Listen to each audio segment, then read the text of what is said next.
압도적 재미 매불쇼. 자, 그러면 경제 살려야 됩니다. 네, 경제. 어려워요. 지난주에도 경제를 좀 살릴까 했는데 네. 지난주에 내가 또 멘탈이 나갔었잖아. 아 맞다. 아, 그때다. 그게 목요일이야. 아 맞다. 그래서 우리 형님들 오셨다가 네. 그냥 이제 돌아갔었거든요. 네. 하지만 출연료는 들어갔습니다. 그러니까요. 네, 이런 데가 출연료를 없어요. 줬어요. 네. 이런 데가 없다고. 맞아, 그건 맞아. 아, 참 정말 지금 함께 하시죠. 경제. 자, 경제를 아주 쉽고 간편하게 전달을 하는 분입니다. 박시동 경제평론가 어서 오십시오. 네, 안녕하세요, 박시동입니다. 네, 반갑습니다. 고맙습니다. 자, 그리고 주식 전문가, 부동산 전문가 이광수 대표님 어서 오십시오. 안녕하세요, 이광수입니다. 네, 반갑습니다. 고맙습니다. 오늘 어떤 이야기 준비를 해주셨습니까? 오늘 그 체코 원전 이야기 준비되어 있을까요? 이거 먼저 할까? 아니, 그러니까 준비되어 있죠? 네, 체코는 준비되어 있죠. 예. 자, 마이크 좀 왜 네네, 좀 마이크랑 왜 살짝 싸우고 올릴게요. 있어요? 네. 마이크랑 좀 단위로 하세요. 네네네. 예. 그 체코 원전 이야기 뭐 날벼락 맞았다는 얘기가 있던데. 네네. 아, 예. 네, 그 이야기 뭐 저희가 잠시 후에 다루기로 네네. 하고요. 예. 자, 그러면 이광수 대표님 어떤 내용 준비해 오셨습니까? 오늘은 제가 여러분께 그 부동산 투자 방법을 좀 알려드리려고 합니다. 아유, 대단히 고맙습니다. 그래요? 그래서 6월부터는 저희가 아파트를 사야 될 것 같습니다. 아파트 사야 돼? 네. 6월부터? 네. 오, 그래요? 돈이 있어요. 뭐 또 사라는 얘기는 또 처음 들어보네. 그러니까 저희가 왜 제가 이 말씀을 드리냐면 지금 그러니까 제가 볼 때 내란 정부죠. 네. 그러니까 내란 정부가 6월에 어떤 걸 시행할 예정이냐면, 예. 내란 정부가 6월에 시행한다고요? 네. 6월이면 내란 정부가 아닌데? 그러니까 아직은 어. 그러니까 지금 정부가 어. 계획하고 있는 아, 일이 계획하는 게 있어요? 있지 않습니까? 어. 그래서 어떤 걸 계획 중이냐면 지분형 모기지라는 걸 계획 중입니다. 지분형 모기지. 네, 쉽게 말해서 아파트를 사는데요. 정부하고 같이 사자는 거예요. 정부랑 같이 합심해서 사자. 예, 그래서 쉽게 말씀드리면 이걸 말씀드릴게요. 10억 원짜리 아파트를 살 때 네. 예를 들어서 정부가 4억 원 투자를 해줍니다. 4억을. 그리고 나머지 한 40% 정도는 대출을 해주고요. 그럼 내 돈은 얼마 들어가냐면 1억 8천만 원 정도로 10억 원짜리 아파트를 살 수 있어요. 에? 충격적이죠. 와. 예, 이런 제도가 6월부터 그러니까 목표는 시행한다는 목표고요. 예. 더 충격적인 게 있습니다. 뭐냐면 이제 집값이 변동될 거 아니에요. 네. 그래서 오른 걸 지분만큼 나눠 갔습니다. 아, 오르는 지분만큼 정부랑 산 사람이 나눠 가죠. 그렇죠. 그거 합리적일 수 있죠. 어. 근데 여기가 핵심인데 만약 집값이 떨어지잖아요. 떨어져. 네, 떨어지면 그러면 어떡해요? 100% 정부가 책임져요. 아, 떨어지면 또 정부가 책임지고. 네, 100%. 어. 그러니까 가격이 오르면 나눠 갖고 어. 떨어지면 정부가 전부 다 책임지고. 정부 부동산이 아니고 네. 그 부동산 이름이 정부 아니에요? 부동산 상호명이 정부 아니고 진짜 정부 아파트 국가 예, 우리나라 그렇습니다. 정부. 그렇습니다. 왜 그런 거를 해 정부가? 그러니까 중요한 건 뭐냐면 그러니까 우리 개인적 입장에서 뭐냐면 이거를 왜 투자 안 합니까? 안 할 이유 없지 그렇게 그렇죠. 해주면. 10억짜리 아파트를 사는데 손해볼 게 없잖아. 1억 8천만 들어가고 어. 오르면 나눠 갖고 어. 대출 다 해주고 정부가 투자해주고 떨어지면 정부가 다 손해 책임지고 어. 누가 안 사냐는 거예요. 안 살 이유가 없지. 그러면 수요가 엄청나게 증가할 거고 예. 네. 뭐 투자든 투기든 엄청나게 증가할 거고 그러면 집값이 어떻게 될까요? 그럼 올라가겠죠. 엄청 오르지. 지금 이 제도를 시행한다고 정부가 지금 내란 정부가 하고 있습니다. 왜? 왜일까요? 그러니까 지금 어떤 문제가 있냐면 대한민국의 부동산 시장이 가계 대출이 급증했거든요. 네. 그것도 맨날 그 가계대출 지금 위험하다고 맨날 얘기했잖아. 그렇습니다. 그러니까 어떤 현상이 일어나냐면 집을 못 사요, 더 이상. 그렇죠. 그렇죠. 예. 그러니까 집값이 떨어질 것 같은 거야. 수요가 줄고 거래가 감소하고 있고. 그러니까 정부가 새로운 방법을 고안해낸 겁니다. 집값 떨어질까 봐. 그러니까 왜?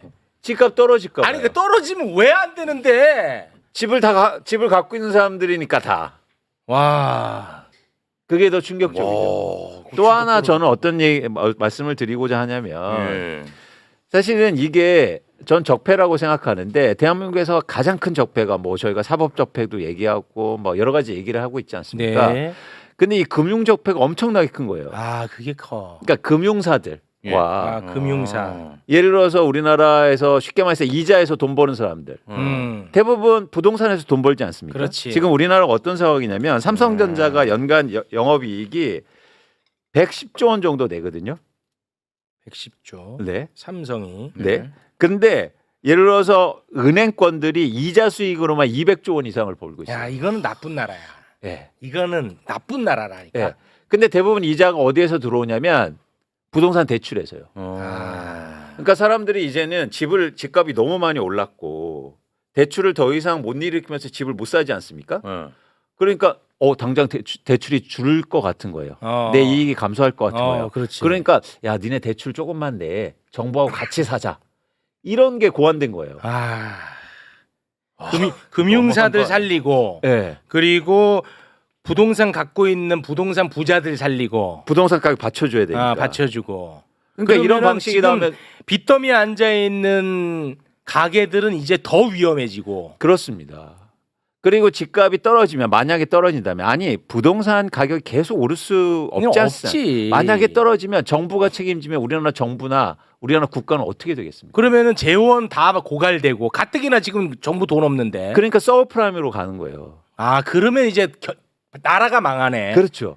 근데 더 문제인 게 와. 뭐냐면 만약에 저는 이게 정권 차원에서도 정치 차원에서 문제가 있다고 보고 있는데 예를 들어서 이렇게 막 살려는 사람들이 증가하면 새로운 정부가 들어섰을 때 뭘 할 수 있겠습니까? 다시 부동산 가격이 오르면. 그럼 블락홀로 빠지는 거예요. 문재인 정부처럼 된다고요. 아무것도 못해. 아, 맞아. 부동산 가격이 오르면 뭘 할 수 있겠습니까? 당장 지금 내수 경기를 회복시키려고 막 추경이라든지 이걸 대대적으로 준비하고 있단 말이죠. 네. 근데 부동산 가격이 막 이렇게 폭증하기 시작하면 아무것도 못할 거 아니에요. 그렇죠. 그러면 다시 사실은 정권 뺏길 수도 있어요. 맞아.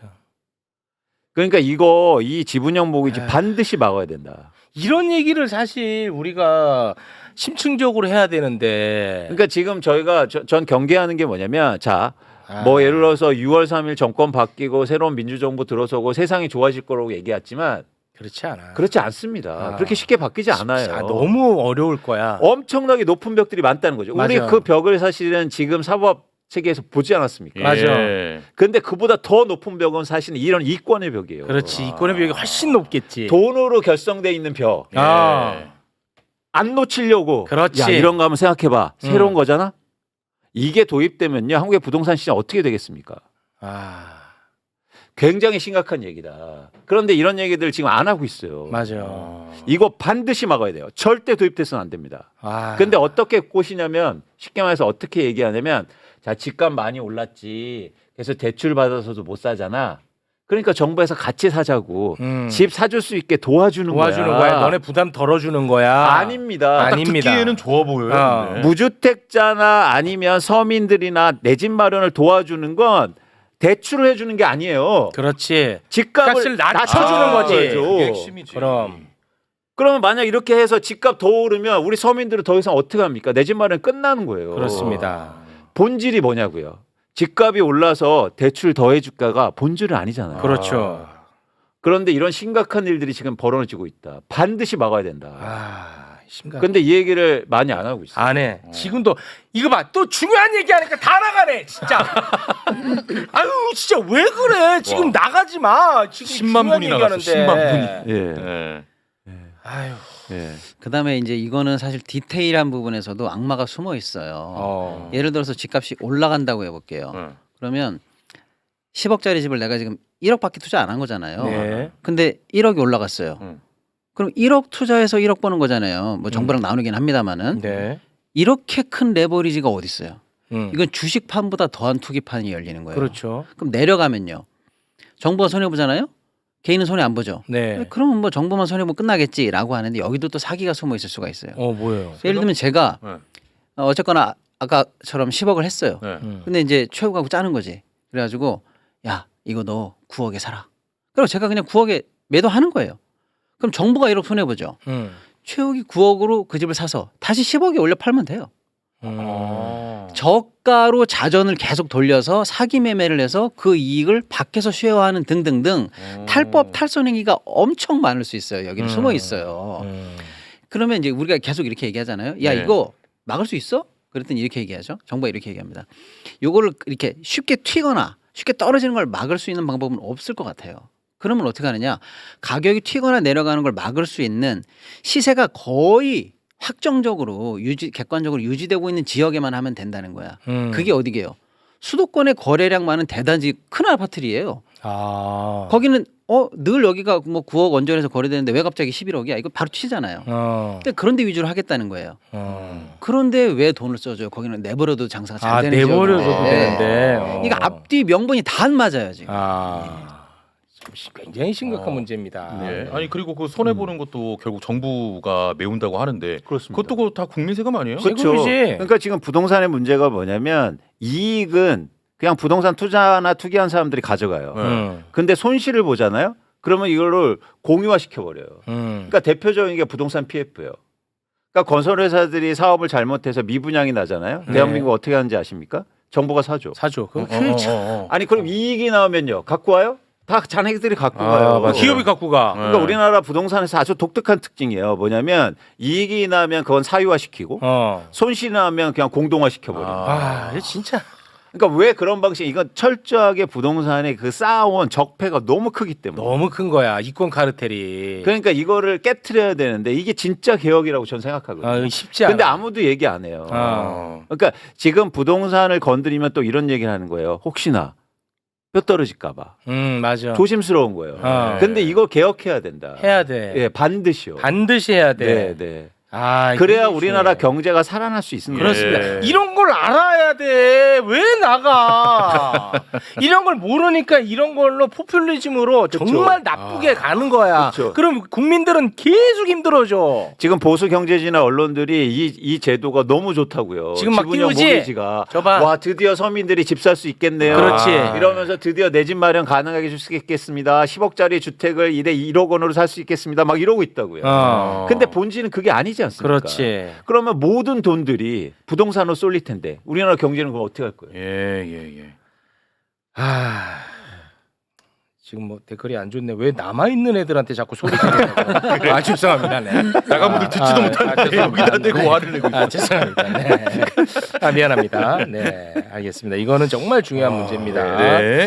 그래서 이게 지금 임박해 왔습니다. 왜냐하면 이게 불안한 게 뭐냐면 이제 정권이 바뀌더라도 사실은요 이게 제도가 도입되잖아요. 그럼 어떤 현상이 벌어지냐면 야 이미 한 사람은 없고 난 왜 안 줘 갑자기. 그렇지. 그래서 없을 수가 없어요. 맞아. 그러니까 무슨 얘기인지 아시겠죠? 이미 산 사람이 있단 말이에요. 그렇지. 근데 나는 왜 혜택을 안 줘? 그러면 정치적으로 문제가 생긴다. 문제 생기지. 그래서 이미 도입된 거를 없애기가 힘들어요. 힘들어. 그래서 아예 안 하게 해야 돼. 못하게 해야 돼요. 그러니까 제발 니네들은 아무것도 하면 안 돼요. 그 언제 시행한다는 거예요 지금? 그러니까 계획을? 6월에 지금 목표예요. 시행한다는 이거 위험한데. 목표. 6월에 지금 시범 사업 한 1,000호 정도를 대상으로 먼저 한다는 거예요. 아, 여기서 그거 끊어야 됩니다. 그럼 막아내야 돼. 이번에 되게 어제 금융위원장이 이거 관련해서 인터뷰를 하는데 굉장히 흥미로운 게 있었습니다. 뭐냐면 기자들이 물어봤어요. 아 이제 마지막 기자회견이 될 것 같은데 라고 물어봤더니 어떻게 한지 아십니까? 웃으면서 안 할 수도 있죠. 그러니까 이게 뭐냐면 그들은 어떤 생각하냐면 내가 이런 제도 막 도입하고 일을 벌여주면 나 쉽게 그만 못 뜨게 할 수도 있다. 이런 생각을 가질 수도 있어요. 싹 바꿔버려야 됩니다. 네. 근데 그게 쉽지 않을 거야. 쉽지 만약 도입돼서 예를 들어서 1,000명이 혜택을 봤어. 그럼 나는 왜 안 줘라고 할 거예요. 그렇죠. 네.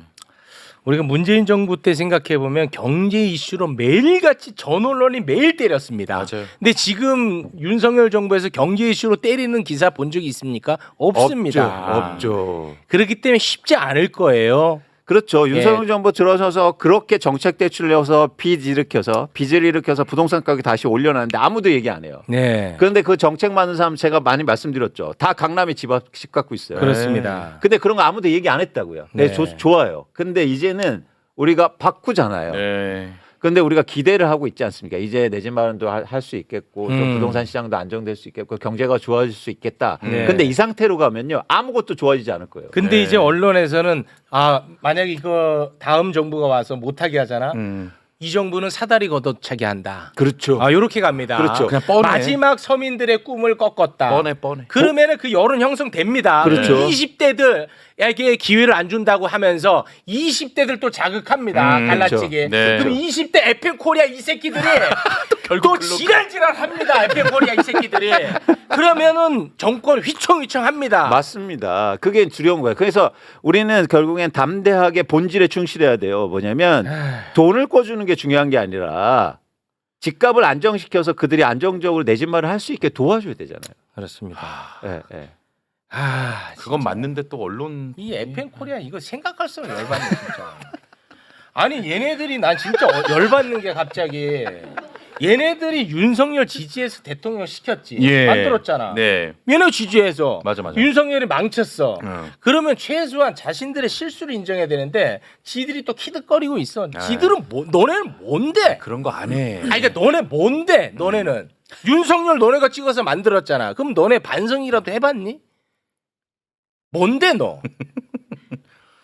아무튼 진짜 나중에 보자. 원래 자신의 잘못 인정하기 싫어서 더 그래 더. 근데 저는 또 한 가지 의문인 게 뭐냐면 그래도 그렇게 했을 때 자기한테 도움이 됐으면 저는 이해가 돼요. 근데 20, 30대 실업률 증가했죠. 네.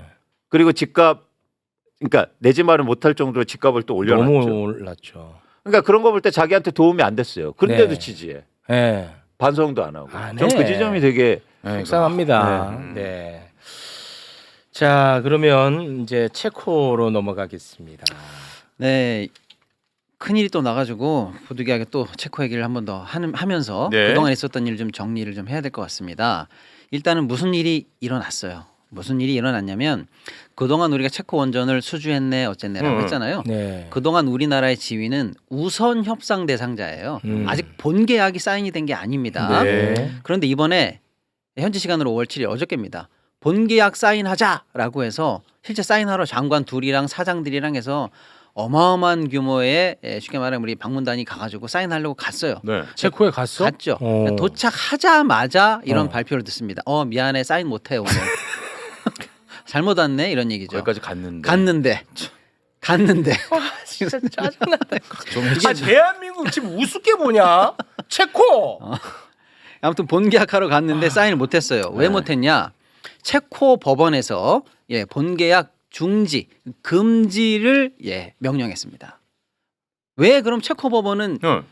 사인 하루 앞두고 이런 일을 했나? 음. 그걸 이제 알아볼 텐데 그동안 우리가 이제 이 체코 원전 입찰할 때 우리가 하겠습니다 이렇게 손든 입찰자들이 있었지 않습니까? 네. 우리 그리고 프랑스, 프랑스, 미국 미국. 요 세 개만 일단 기억하시면 되는데 네. 우리가 딱 선정되자마자 프랑스가 곧바로 이의 제기를 신청합니다. 프랑스는 유럽의 원전 강국이죠. 그리고 체코는 유럽에 있으니까 유럽 원전은 내 앞마당이야 이런 생각이 있는데 내 앞마당에서 원전을 한국에 뺏겼으니 예. 가만히 있지 않죠. 그래서 네. 우리로 치면 이제 공정거래위원회 같은 반독점 기구에다가 바로 이의를 제기해요. 프랑스가 2번 이의 제기했는데 최근에 다 기각이 됐습니다. 그러니까 프랑스가 참질 않죠. 끈질기게 갑니다. 이제 법원으로 가요. 체코 법원에 갑니다. 가서 이렇게 얘기해요. 판사님 내일 한국과 체코가 본계약 사인을 하는데 이 사인이 이제 본계약 사인이니까 이게 되고 나면 우리 프랑스 입장에서는 영구적이면서 치명적인 손실을 입습니다. 우리는 할 말이 많아요. 본소송을 해야 되겠으니 일단 본소송이 앞서서 가처분으로 저 서명 좀 멈춰주시오라고 하는 금지 가처분을 냈어요. 예. 근데 체코 법원에서 그걸 인용한 거예요. 아. 근데 그게 인용됐다는 건 뭘까요? 너무 맹랑한 소리로 저거 금지해달라 그러면 바로 기각됐을 텐데 적어도 본안으로 다퉈 볼만 볼만하다. 하니까 일단은 멈춰라고 예. 받아준 거예요. 네. 그래서 정확하게 얘기하면 지금 본안으로 다툴 만한 사유가 일단 인정된 게 아니냐. 그래서 가처분이 됐다. 그래서 하루 앞두고 사인 중지됐다. 여기까지 나온 사안이고 네. 그러면 프랑스의 주장을 구체적으로 이제 들어가 볼게요. 왜 프랑스가 이렇게 끈질기게 주장하는 거고 적어도 가처분 법원을 설득해냈는가? 프랑스의 주장은 간단하게 말하면 세 가지입니다. 첫째, 한국이 수주받았는데 이거는 말도 안 되는 저가 덤핑입니다. 그렇게 얘기하면서 예. 실현 불가능한 가격이다라고 얘기해요. 어. 실현 불가능한 가격이다. 그것도 열받아. 진짜. 와, 나 진짜 그러니까 너무 이것도 열받네. 하나 뭐 예를 이런 좋아하네. 거예요. 뭐 예를 우리가 소나타가 2천만 원인데 아, 이거 날인 뭐야? 받아서 뭐 한 1,800에 샀어. 그럴 수는 있죠. 네. 근데 새 차를 소나타를 뭐 한 800에 사왔다 그러면 이건 말이 안 되잖아요. 말이 안 돼. 침수차지. 예, 그렇죠. 그러니까 이거는 실현 불가능한 가격이다. 말도 안 되는 저가 덤핑이라는 게 첫 번째고, 둘째, 뭐든지 공사하다 보면 공기가 지연되거나 돌발 변수가 생기잖아요. 예. 그런 일체 사유가 반영되지 않은 고정값이라는 거예요. 고정값, 불변값이라는 거예요. 네. 체코 너 이거 그거 가능하겠니? 이렇게 물어보는 거예요. 이 가격 되겠어? 이렇게 물어보는 거죠. 세 번째, 절차가 전부 다 불투명하고 비공개다. 뭐 이런 거 넘어가고요. 그러니까 프랑스의 이의제기의 핵심은 이거예요. 실현 불가능한 저가. 이거 사인해서는 안 됩니다. 왜냐? 이제 한 발 더 들어가 볼게요. 네. 이게 사인이 된다면 뭐냐? 체코 너 바보야. 너 사기당하는 거야. 그러니까 잘 따져봐. 이렇게 해석할 수가 있겠죠. 저 침수 원전이야. 예, 예. 침수 원전. 그런데 만약에 그게 아니라면 뭐냐면 이거는 분명히 마이너스 수준인데 이게 가능한 건 뭐냐? 한국 정부가 뒤에서 백업하고 지원했다는 거예요. 이게 프랑스도 입찰 당사자는 우리로 치면 한전이에요. 프랑스 전력공사입니다. 네. 그리고 우리도 한수원이에요. 한수원. 미국도 뭐죠? 갑자기 생각이 나네. 웨스트. 아, 웨스팅하우스. 웨스팅하우스예요. 웨스팅하우스. 하나하나 내가 다 가르쳐 줄게. 그렇죠. 웨스팅하우스. 각자가 주체인데 음. 프랑스 말은 이거예요. 너네는 실현 불가능한 가격으로 입찰을 했어. 이건 말이 안 돼. 그러니까 사기치는 거야. 아니면 이 가격이 말이 되도록 한국 정부가 뒤에서 백업하면서 돈으로 밀어주는 지원이 있었을 거야. 그럼 불공정이지. 그러면 불공정 거래야. 그렇지. 이러니까 네네. 이거 입찰 불공정이야. 음. 우리도 뭐 정부 지원 못 받아서 안 하는 거 아니야? 음. 이런 얘기입니다. 네. 즉 저가 논란이 핵심적인 이슈로 결국 떠오르는 거예요. 네. 근데 우리가 그동안 저가 논란에서 비판 많이 했잖아요. 우리가 많이 했잖아. 팔수록 손해다. 맞아요. 이거 큰일 그렇습니다. 난다. 근데 이거는 국내 이슈였고 어떻게 보면 국내에서 우리가 비판하는 건데 이제는 성격이 달라졌어요. 어제부로. 뭐냐? 이거는 법적 이슈가 됐어요. 아. 이제 비판을 우리가 정치적인 비판이나 이런 게 하는 게 아니에요. 이제 법적 이슈가 돼서 이게 저가가 아니고 실현 불가능한 가격이 아니라는 걸 법원에서 입증받아야 될 상황이 돼버렸어요. 그리고 프랑스 등등등에서 외교적으로까지 이게 해결을 봐야 되는 객관적으로 굉장히 중요한 외교 문제로 이제 드디어 올라왔습니다. 네. 어제부터 성격이 완전히 바뀌었어요. 아. 자, 그럼 이제 저가 의혹이 이제 문제의 본질이니까 짧게만 말씀드려요. 그럼 진짜 저가야 아니야? 우리가 자신 있으면 뭐 돌파하면 되겠지 할 수 있잖아요. 저가 의혹 그중에 이제 몇 개 제기된 것들만 제가 쭉 말씀드릴게요. 네. 첫째, 한수원이 우리나라에서 원전 지을 때는 한 7조면 짓습니다. 근데 지금 이거 외국에다 짓는 이 거래값은 한 개당 지금 현재 한 11조, 12조 사이예요. 네. 두 개 합쳐서 한 2조 정도, 3조 정도 됩니다. 그러니까 한수원 얘기는 이거예요. 국내에서 7조에 짓는데 밖에 나가서 11조, 12조면은 얼마 마진 남지 않느냐. 그러니까 이거 저가 아니고 오히려 잭팟이다, 로또다 이런 얘기를 해요. 네. 이게 맞는지가 이제 핵심이에요. 아. 근데 우리나라에서 7, 8조 짓는 건 맞는데 이거 유럽에서 짓잖아요. 네. 유럽 사람들이 유럽에서 지을 때의 비용을 비교해 보자는 얘기예요. 아, 인건비. 인건비 비교. 네. 왜? 유럽의 인건비, 유럽의 인건비. 자재값, 유럽의 환경 기준, 유럽의 노동 기준을 다 적용해서 줘야 되잖아요. 그렇지. 최근 사례 두 개만 말씀드릴게요. 핀란드에서 있었던 원전 한 개는 21조에 지었습니다. 21조. 최근 사례 말씀드리는 거예요. 와. 21조에 짓고 업체가 파산했어요. 21조에 짓고 파산했어? 이게 수익이 안 나서. 그다음에 영국에서 짓는 최근에 있는 원전은 32조에 현재 짓고 있는데 아직 완공이 안 됐어요. 아. 그런데 유럽에서 볼 때 한국이 이걸 11조에 짓겠다니까 이게 말이 된다고 그 사람들이 할까요? 말이 말이 안 되지. 된다고 하겠죠. 이 비교 사례가 그렇습니다. 그리고 세계 원자력 협회에서 최소한 각 나라가 지을 수 있는 단가를 추론해 놨는데 이것은 이제 분석입니다만은 한국인은 가격을 추정해 보건데 5년 내지 10년 전 가격으로 추정한다는 얘기가 나옵니다. 아. 그러니까 저가 논란이 이렇게 불이 붙는 거죠. 예. 자, 그리고 우리가 뭘 약속했냐? 체코에다가 현지 업체의 60% 정도 하청을 통해서 일감을 떼주겠다라는 네. 걸 약속했어요. 그럼 우리가 가져야 될 이익에 적어도 총마진의 60 이상이 날아갈 수 있잖아요. 와. 그래서 이건 민주당발 분석인데 총 우리가 한 기를 11조, 12조에 짓는다고 했는데 이렇게 된다면 사실상 6.6조에서 7조 사이로밖에 단가를 볼 수 없다. 근데 뭐가 남느냐? 와. 이렇게 이제 우리가 얘기할 수 있는 거고요. 또 돌발 비용을 고려하지 않았다고 했잖아요. 예. 세계 원전 평균치를 가지고 얘기해 보자면 그 어느 나라 원전을 짓더라도 평균 36개월의 공기 지연이 생겨요. 평균입니다. 평균. 좀 짧을 수도 있고 길 수도 있죠. 36개월에 지연이 생기고 코스트 오버. 돌발 비용은 117%가 평균이에요. 추가 비용이. 추가 비용이 이게 전혀 반영되지 않은 거예요, 우리는. 우리는 예를 들면 3년에 11조 딱 끝났잖아요. 근데 뭐 돌발 변수가 나와서 길어지면 어떡합니까? 우리 책임이죠. 우리가 담당하면서 지어야 되는 거고.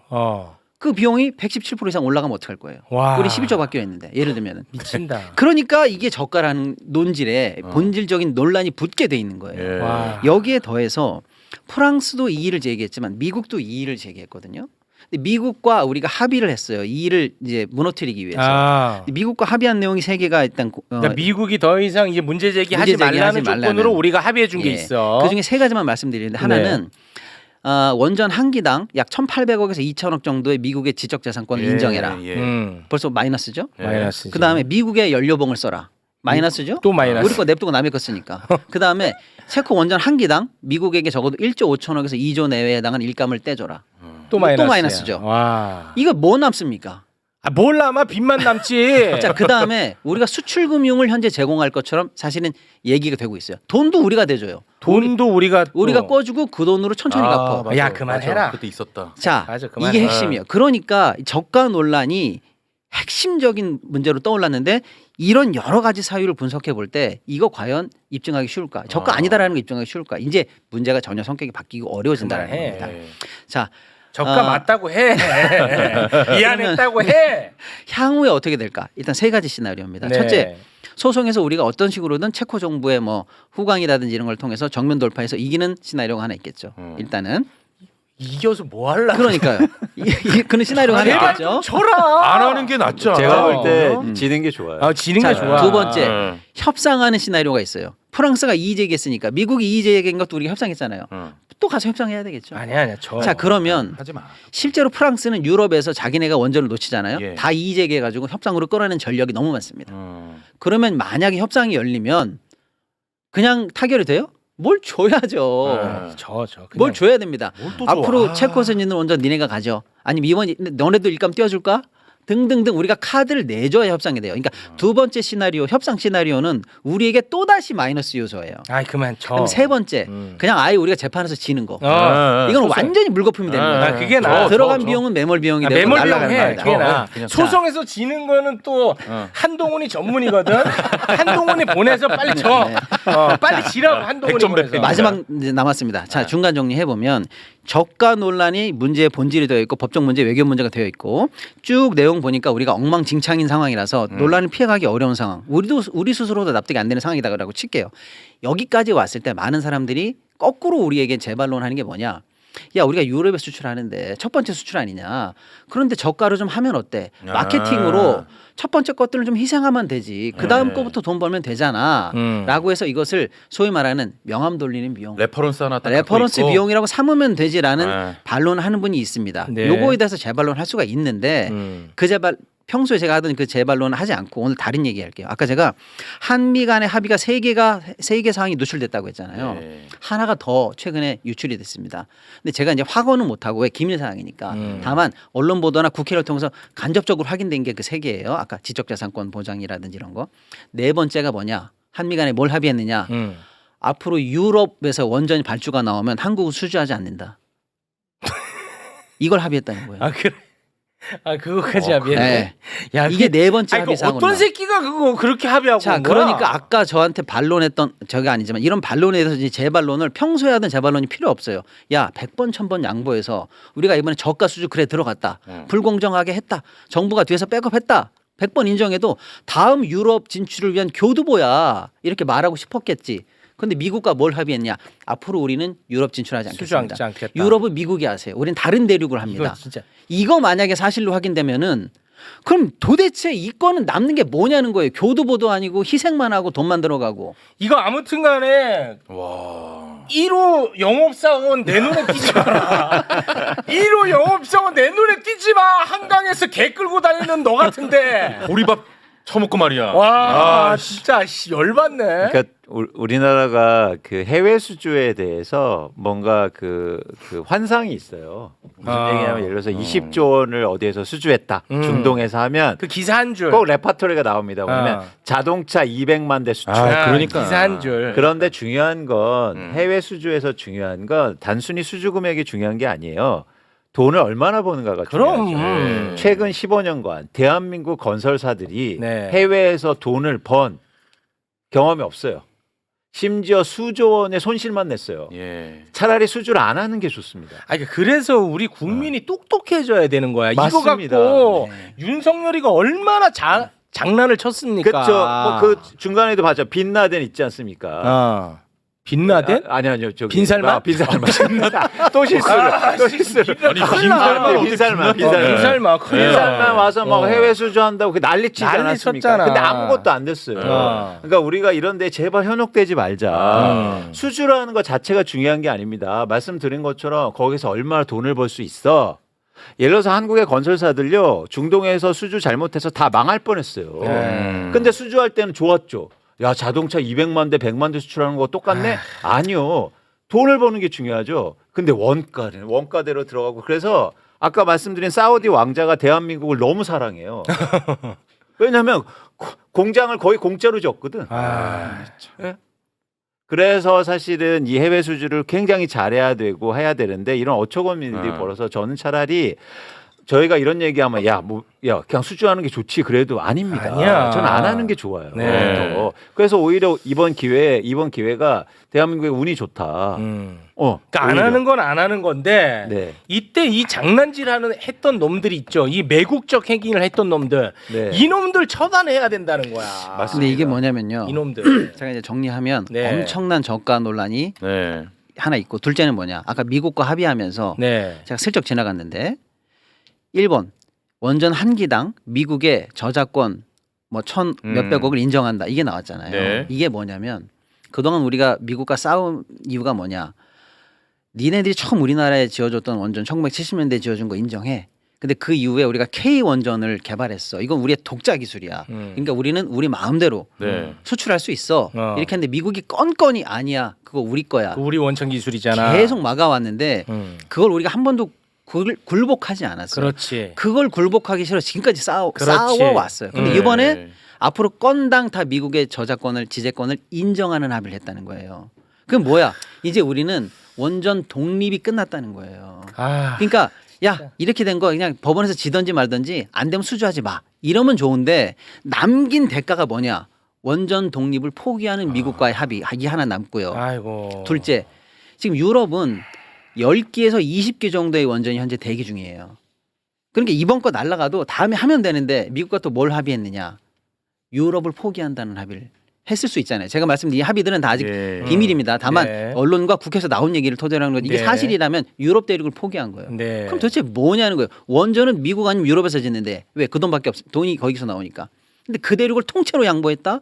그리고 원전 독립까지 양보했다. 그러니까 이거는 영원히 후과가 엄청 남는 굴욕적 합의가 그 정권에서 우리 원전 수출했어 이거 이 레토릭 이거 하나를 위해서 하나를 위해서. 어마어마한 미래를 전부 다 저당 잡힌 꼴이 그러니까 됐다. 윤석열이가 진짜 너무 얼마나 나쁜 놈인지를 알아야 됩니다. 윤석열이가 대선 출마할 때 자기 명분 제1순위가 내가 탈원전 막겠다 이거였어요. 네. 그러면서 일본에서 원전 사고 난지는 몰랐지. 걔는